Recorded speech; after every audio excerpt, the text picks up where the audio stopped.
हम पढ़ेंगे पाठ 3 का भाषा की बात। प्रश्न पहला, श्यामा माँ से बोली, मैंने आपकी बातचीत सुन ली है। ऊपर दिए उदाहरण में मैंने का प्रयोग श्यामा के लिए और आपकी का प्रयोग माँ के लिए हो रहा है। जब सर्वनाम का प्रयोग कहने वाले, सुनने वाले या किसी तीसरे के लिए हो तो उसे पुरुषवाचक सर्वनाम कहते हैं। नीचे दिए गए वाक्यों में 3 प्रकार के पुरुषवाचक सर्वनामों के नीचे रेखा खींचो।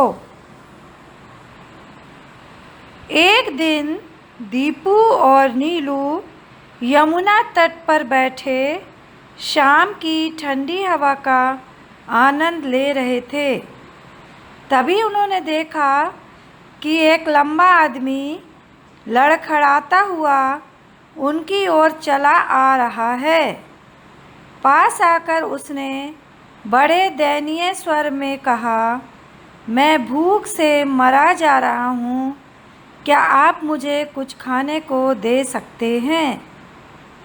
उत्तर होगा, एक दिन दीपू और नीलू यमुना तट पर बैठे शाम की ठंडी हवा का आनंद ले रहे थे। तभी उन्होंने के नीचे आपको रेखा खींचना है। देखा कि एक लंबा आदमी लड़खड़ाता हुआ उनकी के नीचे आपको रेखा खींचना है और चला आ रहा था। पास आकर उसने के नीचे भी आपको रेखा खींचना है। बड़े दयनीय स्वर में कहा, मैं भूख से मरा जा रहा हूँ, क्या आप मुझे के नीचे भी रेखा खींचना है, कुछ खाने को दे सकते हैं। अब सर्वनाम होगा उन्होंने और भेद क्या होगा उसका? अन्य पुरुषवाचक।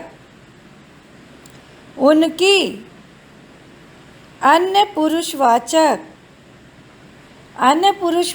क्यों होगा ये? क्योंकि इसमें बोलने वाला जिन सर्वनाम शब्दों का प्रयोग किसी अन्य के लिए करता है, यहाँ पर उन्होंने, उनकी, उसने क्या होगा? अन्य पुरुषवाचक होगा। मैं क्या होगा? उत्तम पुरुषवाचक। आप मध्यम पुरुषवाचक और मुझे क्या होगा? उत्तम पुरुषवाचक।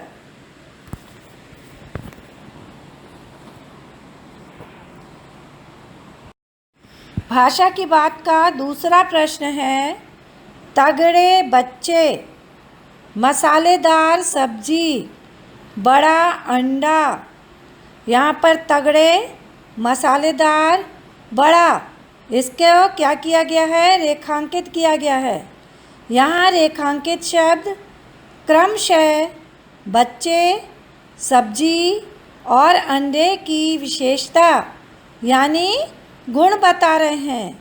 इसलिए ऐसे विशेषणों को गुणवाचक विशेषण कहते हैं। इसमें व्यक्ति या वस्तु के अच्छे बुरे हर तरह के गुण आते हैं। तुम 4 गुणवाचक विशेषण लिखो और उनसे वाक्य बनाओ। 4 गुणवाचक विशेषण हैं। अब हम देखेंगे 4 गुणवाचक विशेषण। उनसे हमको क्या करना है? वाक्य भी बनाना है। ईमानदार, रमेश ईमानदार लड़का है। बाहरी, घर की बाहरी दीवार गंदी है।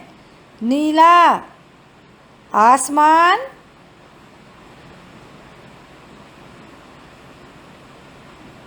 नीला रंग का है। उसकी कमीज का रंग नीला है। सुगंधित, यह सुगंधित फूल है। प्रश्न तीसरा क, केशव ने झुंझलाकर कहा। ख, केशव रोनी सूरत बनाकर बोला। गा, केशव घबराकर उठा। घ, केशव ने टोकरी को एक टहनी से टिकाकर कहा। अंग, श्यामा ने गिड़गिड़ाकर कहा। अब इसमें रेखांकित शब्द कौन कौन सा है? झुंझलाकर, बनाकर, घबराकर, टिकाकर, गिड़गिड़ाकर। तो ऊपर लिखे वाक्यों में रेखांकित शब्दों को ध्यान से देखो। ये शब्द रीतिवाचक क्रिया विशेषण का काम कर रहे हैं, क्योंकि ये बताते हैं कि कहने, बोलने और उठने की क्रिया कैसे हुई। कर वाले शब्दों के क्रिया विशेषण होने की एक पहचान यह भी है कि ये अक्सर क्रिया से ठीक पहले आते हैं। अब तुम भी इन पांचों क्रिया विशेषणों का वाक्यों में प्रयोग करो।